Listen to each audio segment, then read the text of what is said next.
신약 성경의 마지막이자 성경 전체의 마지막 책인 요한계시록에 대해서 잠깐 나누려고 합니다.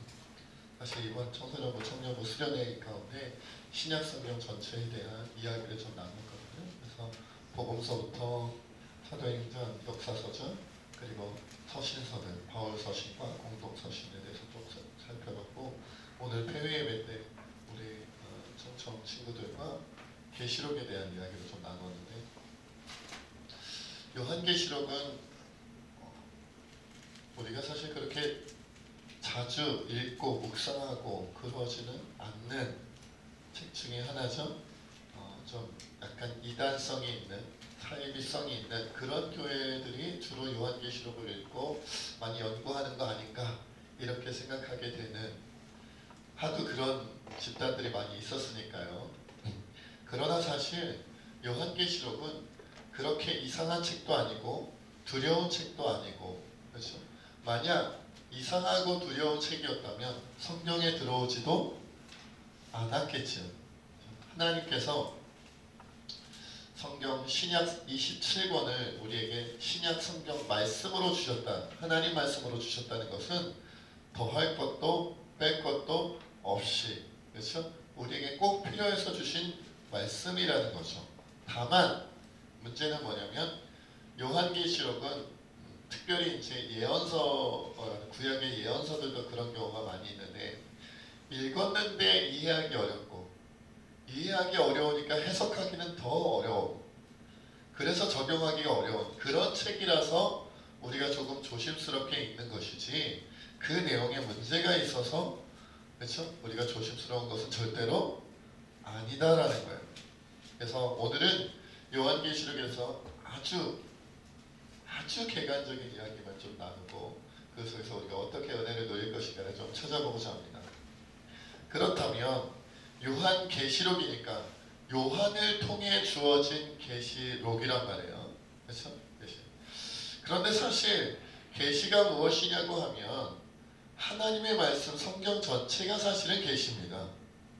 그리고 또 조금 더 이제 상세하게 또 이렇게 신학적으로 넘어가서 보면, 이렇게 하나님의 말씀, 하나님께서 특별히 믿는 자들에게 주어지는 그런 말씀과 같은 적혀 있는 성경과 같은 내용들을 우리가 뭐라 그러냐면 특별 계시라 그러고, 온 그리스도인 외에 세상 사람들도 볼 수 있는 온 세상 속에 드러난 하나님의 모습을 우리가 일반 계시라고 표현하기도 하죠. 그러니까 계시라는 것은 사실 요한계시록만 계시가 아니다라는 거예요. 성경 말씀 전체가 특별 계시고, 또 온 자연 만물 안에 하나님의, 그렇죠, 모습이 드러나 있기 때문에 그것을 또 우리는 일반 계시다. 계시가 뭐냐 말이죠. 계시가 헬라어 아포칼리시스라는 단어에서 계시라는 번역이 나왔습니다. 아포칼리시스는 어떤 뜻이냐면 분리, 제거의 뜻을 가진 전치사 아포와 베일을 덮다, 가리다는 뜻의 동사 칼리토가 결합된 아포칼리토라는 동사의 명사형으로서 베일을 제거함, 펼쳐서 보여줌이란 뜻을 가지고 있는 그런 단어예요. 그러니까 어떤 중요한 내용이 있는데 이것을 감추기 위해서 베일로 가렸다라는 거예요. 비밀스럽게 가렸다라는 거죠. 그러니까 말하자면 하나님의 말씀을 쭉 적어놓고, 하나님의 말씀을 쭉 적어놓고 이것을 커튼 같은 것으로 가리면 볼 수 있어요, 없어요? 내용이 속에 있기는 하지만 볼 수 없죠. 근데 계시되었다는 건 뭐냐면 이 적혀있으나 감추어뒀던 그 베일을 벗김으로 말미암아 비로소 우리가 보고 알게 되었다는 거예요. 그것이 계시입니다.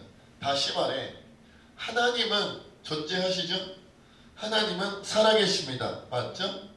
그런데 연약한 피조물인 인간의 눈으로는, 인간의 감각으로는 하나님을 감각할 수가 없어요. 마치 베일로 가려진 것처럼. 그러니까 하나님 존재하시는데도 우리가 볼 수도 없고 하나님의 음성을 들을 수도 없고 만질 수도 없는, 영으로 계신 하나님 우리가 어떻게 교통할 수가 없었단 말이에요. 감각으로, 인간의 오감으로는 할 수 없었다는 거죠. 그런데 하나님께서 자, 이제 너희가 죄로 말미암아 하나님과 인간 사이가 끊어지고 끊어질 뿐만 아니라 너희가 영원한 형벌을 받게 되었는데 그런 운명이 되고 말았는데 내가 너희를 불쌍히 여기고 내가 너희를 사랑함으로 말미암아 너희를 살려주고 싶다. 구원하고 싶다. 그런 의도를 가지고 감추어진 베일로 가린 것 같은 그 비밀스러운 하나님의 존재의 하나님의 말씀들을 어떻게 커튼을 걷어서 베일을 벗겨서 보여주고 구원의 방법, 하나님을 만나는 방법, 이것을 알려주시는 거란 말이에요. 이것이 계시예요. 이것이 계시. 다시 말해 하나님의 존재는요, 하나님께서 우리에게 보여주시면 우리가 알 수 있고 하나님께서 자신을 감추어진 채로 보여주시지 않으면 우리는 알 수 없어요. 그래서 우리는 하나님을 알게 된 것 자체가, 이 계시되었다라는 것 자체가 뭐예요? 은혜죠. 은혜입니다. 하나님께서 의무감과 그렇죠? 보여주지 않으면 안 되는 이유가 있어서 하나님 자신을 우리에게 알려주시고 구원의 방법을 주신 것이 아니에요.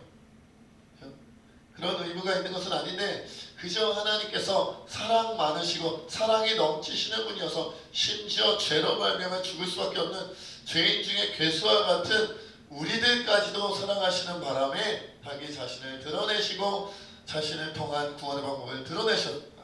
그거죠. 그러니까 은혜로 되는 거죠. 계시된 것 자체가 은혜다. 그런데 이제 우리가 이렇게 계시에 대한 이야기를 쭉 했는데 사실 요한계시록이 특별하게 우리에게 느껴지는 이유는 하나님께서 자기 자신을, 자신의 또 뜻을 계시하여 보여주시고 알려주시는데 특별히 요한계시록에는 어떤 내용을 가르쳐 주셨어요? 미래에 일어날 일들. 그것도 그냥 단순한 미래가 아니라 어느 미래예요? 종말에 대한 내용이란 말이에요. 종말. 그죠?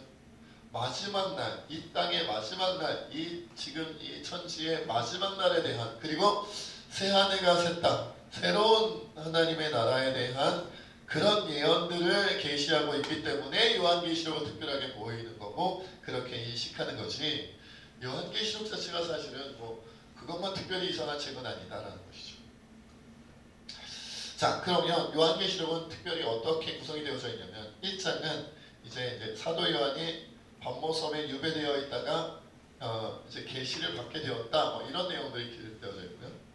2장과 3장에는 소아시아 7교회, 에베소, 서머나, 버가모, 두아디라, 사데, 빌라델비아, 라오디게아, 이 7교회에 보낸 편지 형식으로 되어져 있어요.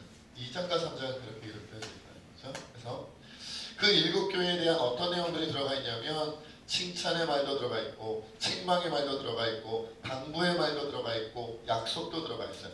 오늘날로 치자면 이런 느낌이에요. 하나님께서 사도 요한을 통하여 새직교회 성도들에게, 새직교회에게 내가 하나님의 뜻을 전하는데 너희는 이런 걸 잘하고 저런 걸 잘하고 막 칭찬하시다가 그런데 이런 문제가 있고 이런 잘못을 하고 있고 책망도 하시고, 그러나 너희가 하나님 뜻대로 잘 하기 위하여 이렇게 당부하는, 권면하는 글도 있고, 그리고 이렇게 하나님께서 말씀하신 대로 순종하면 이런 은혜를 주시겠다라는 약속도 들어가 있다는 거죠. 7교회, 그 교회마다 특징이 다르겠죠. 교회마다 칭찬받는 내용이 다르고 교회마다 책망받는 내용이 다르고 당부의 내용이 다르고 약속이 다 다르게 되어져 있다는 거죠.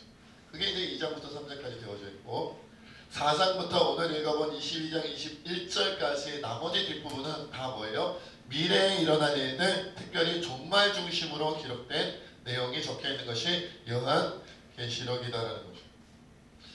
근데 이것을 우리가 이 짧은 시간에 1장부터 22장까지 다 살펴봅시다 내용을 그럴 수는 없고요. 그럴 수는 없고 요약을 해야겠죠. 제가 요약을 했더니 어떤 내용이라면 이런 내용이에요.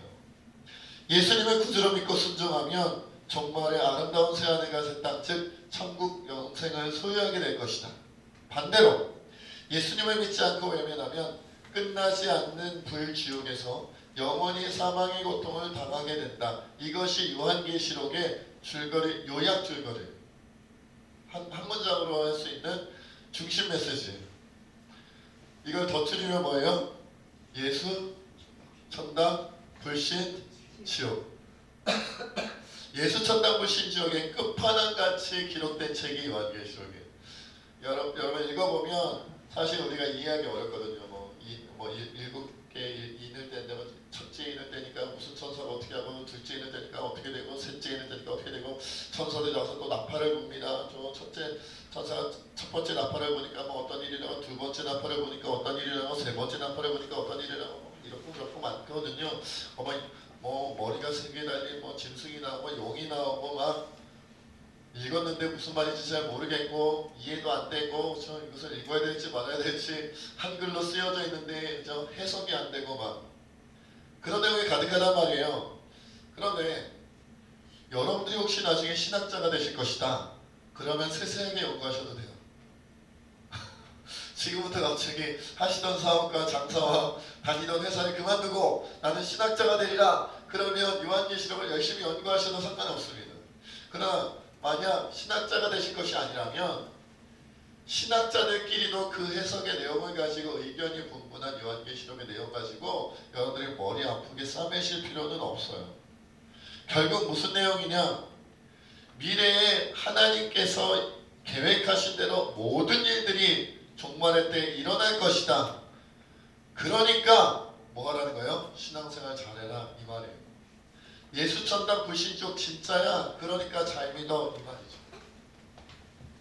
무슨 용이 어떻게 생겼는지 잊어버리면은 저 천국 가는데 지장이 있거나 요한계시록의 내용을 우리가 바르게 이해하지 못하면은 신앙생활에 무리가 있거나 교회 생활이 잘 안 되거나 그럼 하나도 없어요. 하나도 없고 그렇다고 해서 읽지 않아도 되고 우리가 묵상하지 않아도 되는 건 아니지만 그것을 읽으면서 요한계시록의 내용을 읽으면서 그리고 묵상하면서 무엇을 기억해야 되냐면 그래 하나님께서 분명히 이렇게 미래를 다 계획하시고 그대로 이루어질 거라고 말씀하셨는데 이거 믿는 우리가 지금 예수 천당 불신 지옥을 기억하며 이 땅에서 신앙생활 잘해야지. 그리고 아직도 예수님께 나오지 않는 자들에게 이 복음을 전해야지. 이 깨달음이 더 중요하다. 이것이 핵심입니다. 자, 그러면 앞부분을 먼저 함께 살펴보도록 하겠습니다. 요한계시록 1장 1절 한번 찾아볼게요. 함께 읽어볼게요. 시작. 예수 그리스도의 계시다. 반드시 속 일어나는 일들을 그 종들에게 보이시려고 내 천사를 그 종 요한에게 보내어 알게 하셨습니다. 복잡하죠? 하나님께서 예수님의 천사를 예수님의 종 사도 요한에게 보내어서 반드시 속히 일어날 미래의 일들을 보여주시고 기록하게 하시고 알려주신 건데, 그런데 결국 이것은 누구의 계시라고요? 예수 그리스도의 계시다. 그러니까 우리가 사도 요한이 받아 적었기 때문에 요한계시록이라고 했지만 사실은 요한계시록이라고 읽는 것보다는 어떻게 읽는 것이 더 좋겠어요? 내용적으로 보면 예수계시록이라고 보는 것이 사실은 의미상 더 많다. 요한은 그냥 종으로 받아 적었을 뿐이다라는 거예요. 이 계시의 주인공이고 이 계시의 주인은 누구다? 예수님이시다라는 거예요. 예수님에게. 그래서 요한계시록 이거 이해하기도 어렵고 해석하기도 어렵고 어떤 사람들은 요한계시록 무시하기도 하고 안 읽어도 된다 그러고 그러던데 맞습니까 목사님? 하고 저한테 물어보신다면 그래서는 안 된다고 얘기할 거예요. 왜냐하면 요한계시록의 중요성, 요한계시록의 권위는 어디로부터 오냐면 예수 그리스도에게서 오기 때문에 그래요. 예수 그리스도의 계시니까요. 주님의 계시기 때문에 그렇다는 거예요. 그래서 2절부터 3절 말씀도 함께 읽어보겠습니다. 시작. 요한은 하나님의 말씀과 예수 그리스도의 증거 곧 자기가 본 것을 다 증언하느니라. 이 여러 말씀을 읽는 자와 듣는 자와 그 가운데 기록한 것을 지키는 자가 복이 있느니 때가 가까우니라. 그래서 이 예수님의 계시록을 읽는 자와 그것을 듣는 자와 그 가운데 기록한 것을 지키는 자는 뭐가 있다고요? 복이 있다. 왜? 그 이유가 뭐예요? 때가 가까움이라. 그러니까 이 말은 복이 있다라는 느낌이라기보다는 때가 가깝기 때문에 복이 클 것이다 이 말은. 큰 복을 누리게 될 거야 이런 말이죠. 그러니까 여러분 계시록은 우리에게 굉장히 중요한 의미를 가지고 있다는 것이죠. 읽는 자, 듣는 자, 그 가운데 기록한 것을 지키면 이제 곧 속히 종말이 올 것이기 때문에 복이 클 거다. 복이 클 거다. 여러분 나에게 기회가 얼마나 남아있는지를 알면 우리가 세상을 살아가는 것이 굉장히 다르겠지요.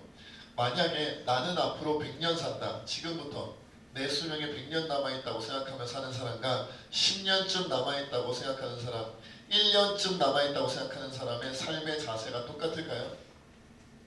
나에게 한 달이 남아있다. 난 한 달 뒤에 죽는다라고 생각하면 어떻게 살게 될까요? 저 굉장히 열심히 살 것 같아요. 한 달 안에 우리가 이제 뭐 버킷리스트 막 이렇게 말하잖아요. 죽기 전에 내가 꼭 해야 될 일들, 내가 만들어 놓은 목록이죠, 그렇죠? 그런 거 100년 남았다 버킷리스트를 아주 여유 있게 하겠죠, 그렇죠? 10년에 하나씩 해도 돼요. 근데 10년 남았다, 10년 안에 나의 버킷리스트 죽기 전에 해야 할 일들을 다 해야겠네. 조금 마음이 조급해지겠죠? 그래 나는 1년 남았다. 그럼 굉장히 조급해질 거예요. 한 달 남았다. 버킷리스트 하느라 정신이 하나도 없을 겁니다. 왜 요한계시록의 말씀을 읽고 왜 계시록의 말씀을 듣고 왜 그 계시록의 말씀 가운데 있는 것을 지키는 자가 복이 있냐면 때가 가깝기 때문이다. 때가 가까우니까 버킷리스트, 신앙적인 버킷리스트를 빨리 해내야겠다. 숙제를 빨리 감당해야 되듯이 100년 뒤에 하나님이 숙제 검사한다고 하면 여유있게 숙제하면 되지요. 10년 뒤라고 하면 조금 바빠지지요. 1년 뒤라고 하면 많이 바빠져요. 한 달 뒤라고 하면 숙제하느라 정신없는 거예요. 숙제 검사하니까요. 그러니 이 진리를 깨닫고 내가 지금 이렇게 세상에 빠져서 살 때가 아니야. 내가 이렇게 세상 일 때문에 신앙을 등한히 하고 신앙은 형식적으로 감당하고 신앙생활은 그냥 적당하게 대충 하고 세상에서 그저 돈 버는 일, 세상에서 성공하는 일, 세상에서 누리는 일에 막 빠져서 살 게 아니야. 이걸 깨달으니까 복이 있다는 거예요. 이걸 깨달으니까. 무한정 시간이 아주 앞으로 많이 남았어. 그러면 하나님 나라를 위해서 쌓아 올릴 그러한 그렇죠. 하나님을 위한 영광들도 천천히 좀 해도 되죠. 시험시험 해도 되는 거예요. 그런데 얼마 안 남았어. 그러면 막 달려가야 되는 거죠. 막 달려가야 되는 거예요. 내가 지금 세상에 빠질 일이야. 지금 주님의 나라를 향해 막 달리기에도 시간이 부족해 그러지 않겠냐는 거예요. 그러면 하나님 나라를 향해서 달려가는 일과 하나님 나라의 상급과 면류관이 빨리 쌓이겠죠? 그게 복된 거예요. 그게 복된 거예요. 그런 의미를 가지고 있다. 이것이 이제 1장에서 가르쳐주신 요한계시록의 비밀인데, 그리고 나서 2장과 3장에는 무슨 내용이 나온다고요? 소아시아 7교회에 보내신 편지에 각각의 교회에 대한 칭찬과 책망, 당부와 약속이 기록되어져 있다. 한마디로 어떤 것을 반성하고 어떻게 올바르게 신앙생활, 교회생활을 해야 되는지에 대한 권면의 책이고 가르침의 책이 들어가 있는 그런 내용이 들어가 있다는 거죠. 그래서 저는 개인적으로 요한계시록 전체에서 2장 3장이 제일 중요하다고 느껴져요. 이것은 성경에서 그렇다라고 말씀하신 게 아니라 제 느낌입니다. 왜냐하면 이런 의미예요. 4장에서 22장은 무슨 내용이라고요? 미래에 일어날 일들. 여러분이 바꿀 수 있어요? 자, 4장부터 22장까지 첫째 인을 때면 무슨 일이라고, 둘째 인을 때면 무슨 일이라고, 첫째 나팔을 보면 무슨 일이라고, 둘째 나팔을 보면 무슨 일이라고, 땅이 갈라지고 어제 전쟁이 일어나고 아마겟돈 전쟁이 일어나고 난리도 아니잖아요. 그 가운데 여러분의 손으로 노력하면 바꿀 수 있는 거 있나요? 여러분이 노력해서 바꿀 수 있는 건 없어요. 그러니까 4장부터 22장은 하나님이 계획하신 미래의 일이 어떻게 이루어질 건지를 몰랐던 우리가 아는 내용이에요. 바꿀 수 있는 건 2장과 3장을 읽고 깨달음으로 우리가 교회 생활을 이렇게 바꿔야겠다. 나의 신앙생활을 이렇게 개선해야겠다. 주님이 가르치신 대로 나의 신앙생활을 이렇게 고쳐나가야겠다라고 깨닫는 내용이 2장, 3장이기 때문에 그래서 더 중요해요. 4장, 22장이 정말 그대로 될 거라고 믿는다면 이 어마무시한 대단한 미래의 위대한 일들이 우주적인 변화죠. 그죠? 옛 옛 하늘과 옛 땅은 사라지고 새 하늘과 새 땅이 온다는 거잖아요. 누군가는 천국에서 영생을 누리고 누구는 영원한 불지옥에 들어간다는 거잖아요. 이 어마무시한 온 우주적인 역사가 이제 일어난다는 것을 내가 4장부터 22장의 내용을 통해 확실히 믿는다면 2장, 3장에 있는 각 교회에 대한 권면, 교회에 대한 책망, 교회에 대한 당부, 교회에 대한 약속을 잘 연구하여 내게 적용해서 버릴 건 버리고 취할 건 취하면서 하나님 나라 상급과 멸류관을 쌓아야 되지 않겠냐는 거예요. 4장부터 22장은 혹시 내가 해석 잘못하더라도 크게 문제가 되지는 않는데 이단 사이비에 빠지지만 않는다면 2장, 3장을 잘못 받아들이면 그것은 우리에게 큰 손해가 나요. 각 교회의 성도들에게 주어진 말씀이 결국 우리 교회 성도들에게, 한국교회 성도들에게, 세계교회 성도들에게 주어진 말씀이기 때문에 그렇다는 거죠. 그래서 저는 2장, 3장은 우리가 더 깊이 있게 묵상하며 읽어야 된다고 생각해요.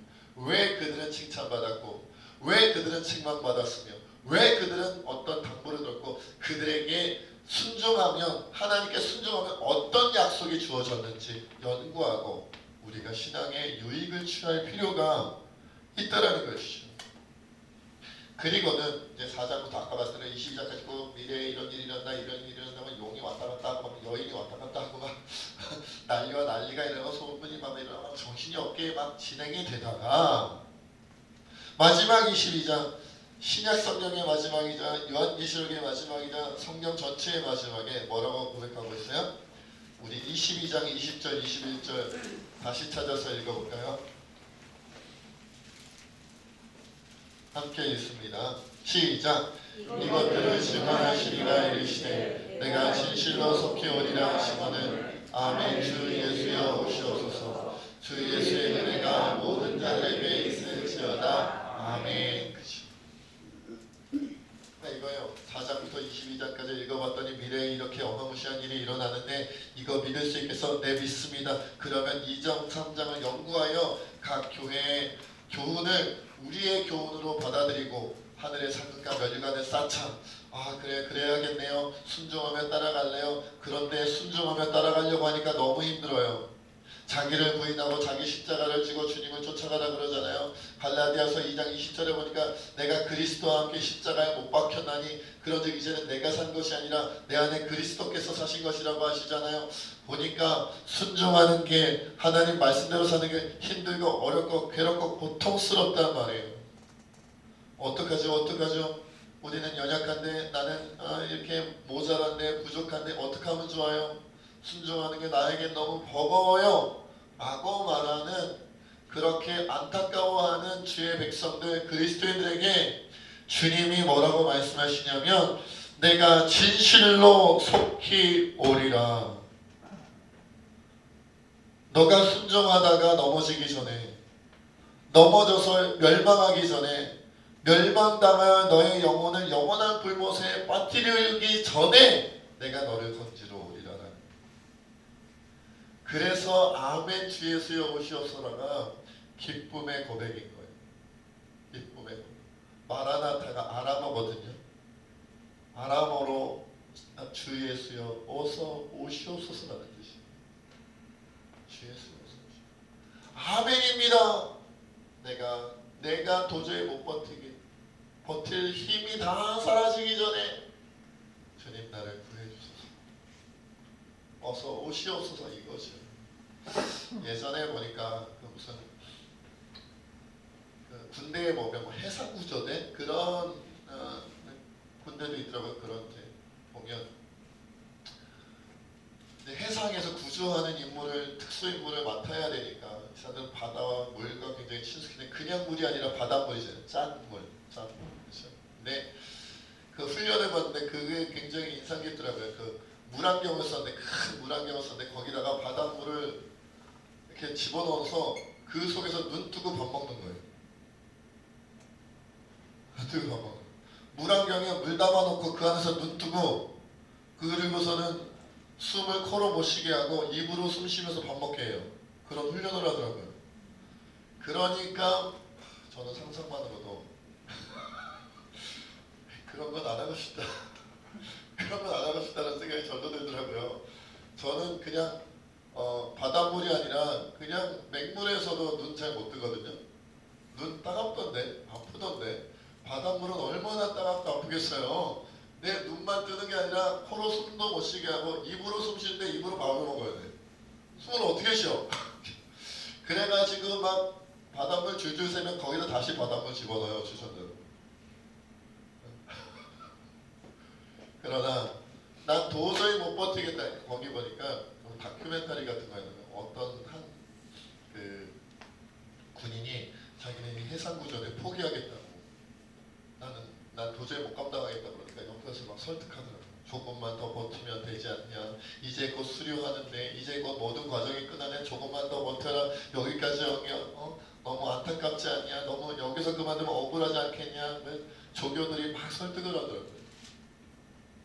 이제 곧 끝난다. 조금만 더 버티면 너에게 영광이 온다. 조금만 더. 인생이 그래요. 버틸 만큼 버텨놓고 마지막에 조금 못 버텨가지고 주님 포기하려고 이런다니까요. 주님 그만둘래요. 저는 안 되는가 봐요. 저는 안 되는가 봐요. 나 같은 것은 여기까지인가 봐요. 나는 여기까지인가 뭐 이러면서 포기해요. 주님이 그러시는 거예요. 얘야 조금만 더 버티면 돼. 내가 속히 오리라. 조금만 더 참으면 돼. 내가 속히 오리라. 이제 곧 당도하리라. 그때가 되면 또다시 조금 참아내고 그냥 상급 받고 다음에 그냥 그 다음 코스로 넘어가서 훈련받고 연습하고 하는 게 아니고요. 그 다음에 고난을 당하고 그 다음에 아픔을 당하고 그 다음에 상처를 극복하고 하는 게 아니고요. 주님이 다시 오시면 이제 모든 고난과 아픔과 상처와 눈물은 끝이 나고 우리가 꿈에 그리던 저 주님의 나라에서 영원토록 아름답게 행복하게 살아갈 일만 남는 거예요. 그러니 마라나타가 얼마나 큰 소망이에요. 주님만 다시 오시면 영원히 나의 모든 고통은 끝나고 아름다운 세상이 펼쳐집니다. 머리 색깔이 다시 까매지고 주름이 다시 펴지며 굽었던 등이 빳빳해지고 둔해지던 머리가 다시 회복되어질 뿐만 아니라 IQ가 높아지고 IQ 높아지겠죠? 수학도 잘 풀 수 있는 머리가 되고 영어도 잘 외울 수 있는 머리가 되고 이 세상에서 우리가 남부러워하며 살아갈 때가 많았는데 주님의 나라에 가는 순간 모든 지옥에 빠진 인간들이 우리를 부러워하는 멋진 황홀한 인생이 영원한 끝나지 않는 과정이 우리를 기다리고 있다. 그러니 우리 버팁시다. 참읍시다. 견딥시다. 아니 억지로 버티고 참고 견디는 게 아니라 기쁨으로 다가오고 있는 그날을 소망합시다. 우리 시간 함께 주님 앞에 그렇게 기도하며 나가는 것 원합니다. 하나님 반드시 속히 일어날 일이라고 주님이 말씀하셨습니다. 지금은 주의 말씀 가운데 살아감이 너무 힘겨운 버팀이고 너무 힘겨운 참아냄이며 이겨내기 너무 어려운 과정이라고 생각되었습니다. 오늘이라도 내일이라도 포기할 것만 같은 이 어리고 모자란 심정 주님이 아시고 힘을 넣어주시는 줄로 믿습니다. 아버지 하나님